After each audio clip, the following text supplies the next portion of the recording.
Hello friends, cook it repeat में आप सभी का बहुत बहुत स्वागत है। गर्मी का मौसम है और कच्ची केरी बहुत अच्छी आ रही है।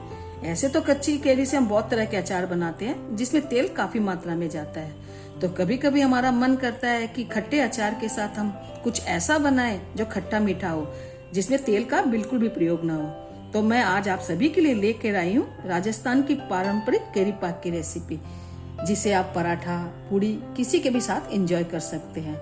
और इस वीडियो में मैं आपके साथ कुछ ऐसे टिप्स शेयर करूंगी जिससे आपका भी केरी पाक बहुत ही स्वादिष्ट बनकर तैयार होगा और साथ ही आप इसे बिना फ्रिज में रखे 1 साल तक स्टोर कर सकते हैं। तो चलिए शुरू करते हैं। केरी पाक बनाने के लिए मैंने यहाँ पे 2 बड़ी साइज की केरी ली है। फ्रेंड्स, ये राजापुरी केरी है। केरी पाक बनाने के लिए आप यहाँ पे तोतापुरी केरी ले सकते हैं, राजापुरी केरी ले सकते हैं। फ्रेंड्स, एक बात का ध्यान रखिएगा, आप जो भी केरी लें उसमें रेसे बहुत कम होने चाहिए। अगर रेसे ज्यादा होंगे तो हमारा केरी पाक अच्छा बनकर तैयार नहीं होगा। फ्रेंड्स, यहाँ पे मैंने 2 बड़ी साइज की केरी ली है। वजन लगभग इनका 650 ग्राम के करीब है। सबसे पहले मैंने केरी को अच्छे से धो लिया है और इसे कपड़े से पोंछ लिया है। अब सबसे पहले हम केरी को छील लेंगे। फ्रेंड, केरी पाक बनाने के लिए हमेशा बड़ी साइज की केरी लीजिएगा, इससे केरी पाक बहुत ही अच्छा बनता है। अब इस तरह से हम केरी को छील लेंगे।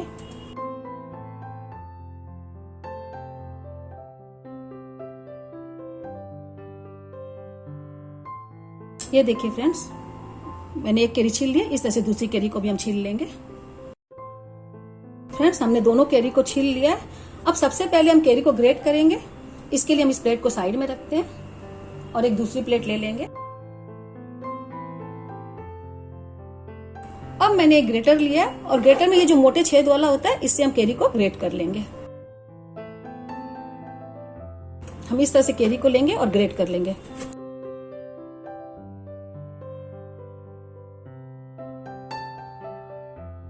ये देखिए फ्रेंड, इस तरह के लच्छे चाहिए हमें केरी पाक बनाने के लिए। अब इस तरह से हम दोनों केरी को ग्रेट कर लेंगे। फ्रेंड्स, मैंने दोनों केरी को ग्रेट कर लिया है। फ्रेंड, आप जब केरी के लच्छे बनाएं तो मोटे छेद वाले ग्रेटर से ही ग्रेट कीजिएगा, क्योंकि अगर आप महीन छेद वाले ग्रेटर से ग्रेट करेंगे तो जब हम इसे चीनी के साथ पकाएंगे तो वो गल जाएंगे, तो हमारा केरी पाक अच्छा नहीं बनेगा। और इस तरह से आप मोटे लच्छे बनाएंगे तो केरी पाक बहुत ही स्वादिष्ट बनेगा। अब सबसे पहले हम इसे एक बॉल में ट्रांसफर कर लेंगे। फ्रेंड्स, मैंने ग्रेटेड केरी को एक बॉल में ट्रांसफर कर लिया है। फ्रेंड्स, यहाँ पे एक जरूरी टिप, केरी पाक बनाते समय चीनी और केरी का मेजरमेंट एकदम बराबर होना चाहिए, क्योंकि मेजरमेंट सही नहीं होगा तो केरी पाक अच्छा बनकर तैयार नहीं होगा। इसलिए आप कोई भी बॉल या कटोरी सेट कर लीजिए, उसी से दोनों चीजों को आप बराबर करके ले लें। अब हम एक लेंगे पैन।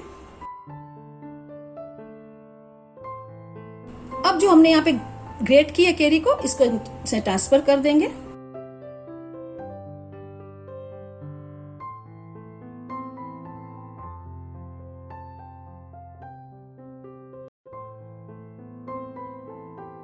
फ्रेंड, अब इसी बॉल से हम चीनी ले लेंगे। फ्रेंड, जिस बॉल से हमने केरी डाला था उसी बॉल से मेजरमेंट करके मैंने चीनी ले लिया है। इसको भी हम इसमें डाल देंगे। अब इन दोनों चीजों को हम अच्छे से मिला देंगे। फ्रेंड्स, अभी हमने पैन को गैस पर नहीं चढ़ाया है। हम चीनी और केरी को किचन प्लेटफॉर्म पे ही पहले मिला लेंगे अच्छे से। इससे क्या होगी, हमें चीनी और केरी को मिलाने में आसानी होती है। फ्रेंड्स, अगर हम इसे तुरंत गैस पे चढ़ा देंगे तो चीनी हमारी तले में चिपक जाएगी और इससे हमारा केरी पाक अच्छा बनकर तैयार नहीं होगा। इसलिए पहले दोनों चीजें हम किचन प्लेटफॉर्म पे ही अच्छे से मिला लेंगे। दोनों चीजों को मैंने अच्छे से मिला दिया है। ये देखिए कितनी आसानी से मिल गई। अगर यही हम गैस पे मिलाते तो हमारी अच्छे से नहीं मिलती। फ्रेंड्स, अभी आपको लग रहा होगा कि यहाँ पे चीनी बहुत ज्यादा है, लेकिन फ्रेंड्स यहाँ पे चीनी ज्यादा नहीं है। जब हम इसे गैस पे पकाएंगे तो ये बैलेंस हो जाएगी। ये देखिए फ्रेंड, दोनों चीजों को मैंने अच्छे से मिला दिया है और ये देखिए चीनी और केरी ने अपना पानी छोड़ना शुरू कर दिया है। अब इसे हम गैस पे चढ़ा देंगे। फ्रेंड, गैस पे मैंने पैन को चढ़ा दिया है। अब गैस को हम ऑन कर देंगे और फ्लेम हमें मीडियम ही रखनी है, हाई नहीं रखनी है। जब तक चीनी अच्छे से मेल्ट नहीं हो जाती है तब तक इसे लगातार चलाते रहेंगे। फ्रेंड, इस केरी पाक को बनाने के लिए नहीं तो केरी को उबालना पड़ता है और न ही केरी को सुखाने का कोई झंझट करना पड़ता है। ये केरी पाक झटपट से 20 से 25 मिनट में बनकर तैयार हो जाता है।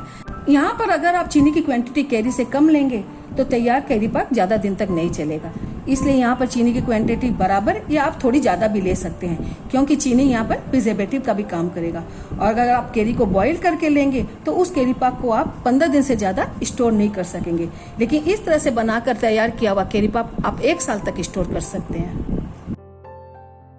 ये देखिए फ्रेंड्स, चीनी ने अपना पानी छोड़ना शुरू कर दिया है और केरी ने भी छोड़ना शुरू कर दिया। अब दोनों चीज़ों को मीडियम फ्लेम पे पकाते रहेंगे। फ्रेंड, यहाँ पे मैं ½ टीस्पून सिट्रिक एसिड ले रही हूँ, इसको भी हम इसमें डाल देंगे। फ्रेंड्स, यहाँ पे साइट्रिक एसिड डालने के 2 फायदे हैं। पहला, ये प्रिजर्वेटिव का काम करेगा, और दूसरा, बहुत बार जब हम चाशनी की चीजें बनाते हैं तो उसमें क्रिस्टलाइजेशन हो जाता है, वो यहाँ पर नहीं होगा। और अगर आपके पास सिट्रिक एसिड नहीं है तो आप यहाँ पे 1 चम्मच नींबू का रस भी डाल सकते हैं। फ्रेंड, इसे बीच बीच में चेक करते रहिएगा और चलाते रहिएगा। अभी देखिए इसने कितना पानी छोड़ दिया है, लेकिन ये जब पक जाएगा तब ये चीनी एकदम चाशनी के रूप में आ जाएगी। हमें यहाँ पे 1 तार की चाशनी बनानी है फ्रेंड। जब तक 1 तार की चाशनी नहीं आए तब तक हमें इसे पकाना है। ये देखिए फ्रेंड, इसमें बॉईल आना शुरू हो गया है। फ्रेंड्स, केरी और चीनी को पकाते हुए हमें 20 से 25 मिनट हो गए हैं। कलर भी चेंज हो गया है और एक साइन सी भी आ गई है। और फ्रेंड, एक बात का ध्यान रखिएगा, केरी में पानी बिल्कुल नहीं रहना चाहिए। जब तक 1 तार की चाशनी नहीं आए तब तक आप इसे पकाते रहिएगा। टाइम थोड़ा 5 मिनट इधर उधर हो सकता है फ्रेंड, लेकिन 1 तार की चाशनी बननी चाहिए। अब हम चेक कर लेते हैं। अब हम एक प्लेट लेंगे और इस तरह से 1 ड्रॉप डालेंगे और इसे थोड़ा सा ठंडा होने देते हैं। फ्रेंड, प्लेट में हमने जो 1 बूंद चाशनी ठंडी होने के लिए रखी थी वो अब अच्छे से ठंडी हो गई है। अब इसे हम चेक कर लेते हैं। फ्रेंड, ये देखिए परफेक्ट 1 तार आ रहा है। इसका ये इंडिकेशन है कि हमारा केरी पाक बनकर तैयार है। फ्रेंड, 1 तार की चाशनी आ गई है, हमारा केरी पाक बनकर तैयार है। हम गैस ऑफ कर देंगे। फ्रेंड, अब यहाँ पे मैं नमक ले रही हूँ, 1 चुटकी नमक डालेंगे इसमें। इससे केरी पाक का टेस्ट बहुत इनहेंस होगा। अब इसे अच्छे से मिला देंगे। नमक को हमने अच्छे से मिला दिया है। फ्रेंड, कोई भी आप मीठी चीज बनाते हैं उसमें थोड़ा सा अगर हम नमक डाल देते हैं तो उसका टेस्ट बहुत बढ़ जाता है। अब यहाँ पे मैं ले रही हूँ ½ टीस्पून इलायची पाउडर, इसको भी इसमें डाल देंगे। इसको भी हम अच्छे से मिला देंगे। अब यहाँ पे मैं ले रही हूँ केसर, इसको भी इसमें डाल देंगे। फ्रेंड, इसमें इलायची पाउडर और केसर डालने से केरी पाक का फ्लेवर और बढ़ जाएगा। फ्रेंड, मैं और थोड़ा अच्छा कलर देने के लिए मैं यहाँ पे केसरिया फूड कलर ले रही हूँ। ये ऑप्शनल है, अगर आप डालना चाहें तो डाल सकते हैं, नहीं तो सिर्फ आप केसर भी डाल सकते हैं। इसको हम इसमें डाल देंगे। फ्रेंड, गैस की फ्लेम ऑफ करने के बाद ही हम ये सारी चीजें डालेंगे और इसे अच्छी तरह से मिला देंगे। फ्रेंड्स, यहाँ पर आपको लग रहा होगा कि अभी तो ये बहुत पतला है, थोड़ा और पका ले, लेकिन आप इसे मत पकाइएगा, क्योंकि हमने यहाँ पे 1 तार की चाशनी ली है। जैसे जैसे ये ठंडा होगा थोड़ा सा गाढ़ा हो जाएगा। तो फ्रेंड्स, केरी पाक बनकर हमारा तैयार है। अब इसे हम एकदम ठंडा होने देते हैं। जब ये ठंडा हो जाए तब हम इसे जार में फिल करेंगे। ये देखिए फ्रेंड्स, हमारा केरी पाक एकदम अच्छे से ठंडा हो गया है और ये ना ज्यादा पतला है और न ही ज्यादा गाढ़ा है, एकदम परफेक्ट बना है फ्रेंड्स, जिस प्रोपोर्शन से हमें यहाँ पे चीनी लिया था आप उसी प्रोपोर्शन से बनाइएगा, आपका भी केरी पाक बहुत ही अच्छा बनकर तैयार होगा। और कलर भी देखिए फ्रेंड कितना अच्छा आया है। फ्रेंड्स, अब हम एक जार लेंगे और उसमें इसे फिल कर देंगे। फ्रेंड्स, अब मैंने एक कांच का जार ले लिया है। इसको गर्म पानी से मैंने अच्छे से वॉश कर लिया है और वॉश करने के बाद इसे कपड़े से पोंछ के धूप में अच्छे से सुखा लिया। इसमें पानी एकदम नहीं होना चाहिए फ्रेंड्स, अगर मॉइस्चर होगा तो आपका केरी पाक खराब हो जाएगा और लंबे समय तक नहीं रहेगा। अब हम इसमें केरी पाक फिल करते हैं।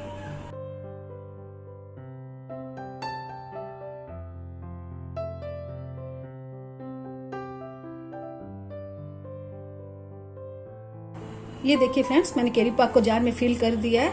अब इसे हम बंद कर देते हैं। फ्रेंड्स, जार का ढक्कन जब एकदम ठंडा हो तभी बंद कीजिएगा, गरम गरम में बंद मत कीजिएगा, नहीं तो केरी पाक खराब हो जाएगा। तो ये लीजिए फ्रेंड्स, हमारा केरी पाक बनकर तैयार है। तो ये लीजिए फ्रेंड्स, बनकर तैयार है हमारा खट्टा मीठा टेस्टी सा केरी पाक। तो इस रेसिपी को एक बार फ्रेंड्स जरूर ट्राई कीजिएगा, और अगर आपको ये रेसिपी पसंद आए तो हमारे वीडियो को लाइक कीजिएगा और हमारे चैनल को शेयर एंड सब्सक्राइब कीजिएगा, और मुझे कमेंट करके बताना मत भूलिएगा कि आपको ये रेसिपी कैसी लगी। तो इस वीडियो के लिए इतना ही, मिलते हैं किसी नई रेसिपी के साथ नेक्स्ट वीडियो में। Thank you.